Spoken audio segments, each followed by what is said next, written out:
Hello বন্ধুরা, good morning. তোমরা যে যেখান থেকে আমার এই ব্লগটি দেখছো, আশা করি তোমরা সবাই খুব ভালো আছো এবং সুস্থ আছো। আমরাও খুব ভালো আছি। খড়গপুরের ছোট্ট একটি গ্রাম ভাটাপুকুর থেকে আমি তোমাদের সঙ্গে রুমা।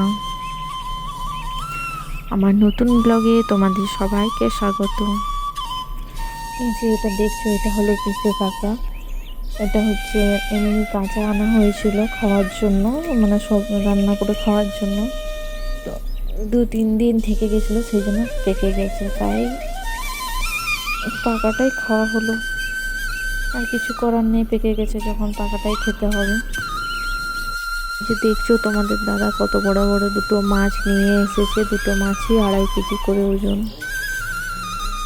আর এই যে বাবা গিয়েছিলো মাছগুলো কাটিয়ে নিয়ে আসলো, কারণ অনেক বড় মাছ তো বাড়িতে কাটা যাবে না, সেই জন্য যারা মাছ কাটে তাদের কাছে যেয়ে কাটিয়ে নিয়ে আসলো।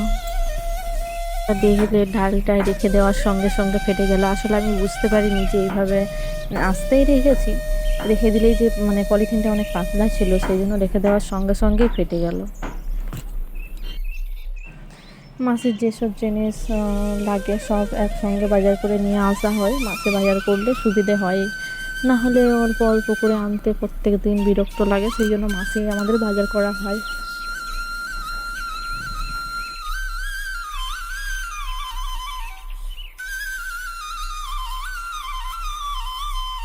ডালটা রাখতে গিয়ে যখন ফেটে গেল, আমি ভাবলাম আগে ডালটা তুলে নিই, তারপরে এইসব জিনিসগুলো গুছিয়ে নেব।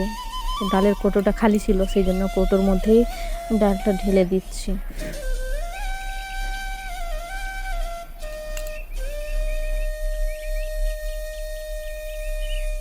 আর যে সমস্ত জিনিস আছে সব কৌটোর মধ্যে তুলব না, কারণ কৌটোর মধ্যে অনেক জিনিস আছে এখনও, সেই জন্য এই জিনিসগুলো বালতির মধ্যে তুলে রাখবো। তারপর যেটা যেমনভাবে শেষ হবে সেইভাবে কৌটোর মধ্যে ঢালবো। আমি এইসব জিনিসগুলো কখন গুছাচ্ছিলাম বলো না, আমাদের মানে বিকেলে দুপুরে খাওয়া দাওয়ার পরে সামনের বারান্দাতে খুব সুন্দর রোদ আসে, রোদে বসে বসে এইসব জিনিসগুলো গুছাচ্ছিলাম। আর কারণ হচ্ছে আমার মেয়ে তখন ঘুমিয়ে গিয়েছিলো, সেই জন্য ভাবলাম যে এখন ফাঁকা আছে, আমি জিনিসগুলো গুছিয়ে নিই, না হলে উঠে গেলে তখন আর গুছাতে পারবো না। প্রত্যেক মাসে বালতিতে কিছু না কিছু জিনিস থাকে, কিন্তু এই মাসে কিছুই নেই। কারণ হচ্ছে মাছের বাজার সমস্ত শেষ হয়ে গেছিলো, আর হচ্ছে দেরি করে বাজার করা হয়েছে, সেই জন্য এই মাসে সমস্ত বালতি পুরো ফাঁকা। আমার একটু একটু কাশি হচ্ছে, তো সেই জন্য গলার ভয়েসটা ওই রকম লাগছে। একটু ঠান্ডাও লেগেছে, সর্দিও হচ্ছে, জ্বরও হয়েছিল।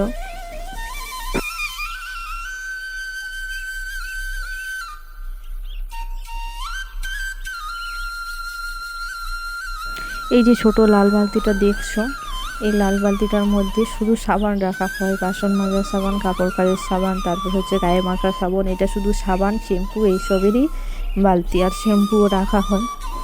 মানে আগের যে ছিল, যে সব সাবান শ্যাম্পুগুলো, ওইগুলোকে রেখে দিয়ে এটার মধ্যে, পরে যেগুলো আনা হয় সেগুলো হচ্ছে এগুলো ব্যবহার হবে, আর পরে যেগুলো আনা হয় সেগুলো হচ্ছে অন্য বালতি রাখা হয়। এগুলো শেষ হলে তখন সেগুলো আবার বের করব।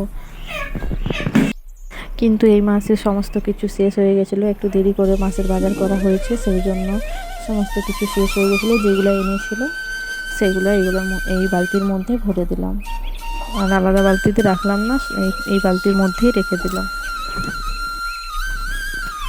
আর এই ডাব্বাটা দেখছো, এটা হলো আটার ডাব্বা।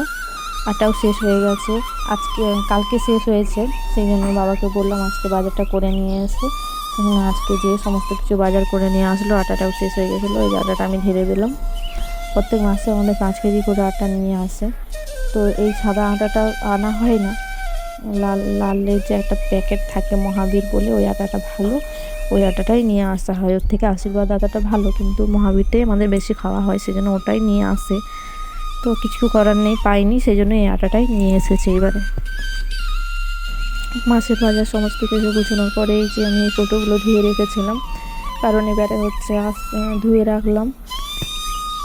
এবারে সমস্ত কিছু আস্তে আস্তে শেষ হয়ে আসছে, তো আবার নতুন করে ঢালতে হবে, সেই জন্য ভাবলাম একটু ধুয়ে নিই, ধুয়ে তারপরে যেটা শেষ হবে তার মধ্যে সেটা ঢেলে দেবো। ভর্তি করে ঢালা যাবে না, কারণ ভর্তি থাকলে ভেতরে জল ঢুকে যেতে পারে, সেই জন্য আগের থেকে ধুয়ে দিলাম।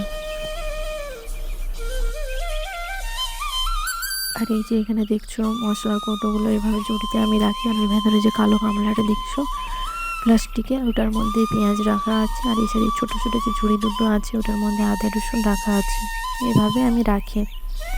তারপরে ভাবলাম ওই সাইডে যে বাসনপত্র রাখা আছে এখানটা একটু পরিষ্কার করে নিয়ে, একটু নোংরা হয়েছিল, সেই জন্য ওইখানে জিনিসপত্রগুলো একটু বের করে নিচ্ছি,